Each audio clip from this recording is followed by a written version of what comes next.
हे बघा, एवढ्या अडचणीतल्या संस्था तुम्ही आम्हाला घ्यायला लावल्या आणि तुम्ही बघितलंय, जेव्हापासून कारखाने आमच्या ताब्यामध्ये आले तेव्हापासून आम्ही तुम्हाला प्रामाणिकपणानं, म्हणजे मागचे 2 वर्ष तुम्हाला 3,000 रुपये प्रति टन हे आम्ही त्या ठिकाणी पेमेंट हे प्रामाणिकपणानं दिलेलं आहे। इथून पुढं सुद्धा आम्ही अतिशय चांगल्या पद्धतीचा दर काढून तुम्हाला चांगल्या पद्धतीनं पेमेंट करण्याचा प्रयत्न करणार आहे। फक्त आपला अधिकाधिक ऊस हा आपल्या कारखान्यांना घाला, कारण ह्या संस्था ही या तालुक्यांची आपली सहकारातली मंदिर आहे।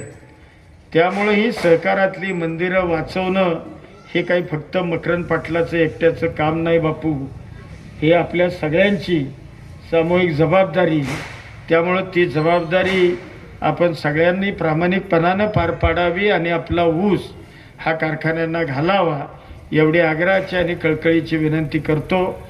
आणि पुन्हा एकदा दिवाळीच्या आणि या सोसायटीच्या भूमिपूजनाच्या आमच्या संचालकांना, चेअरमन, व्हाईस चेअरमन आणि आपल्याला सगळ्यांना शुभेच्छा देतो।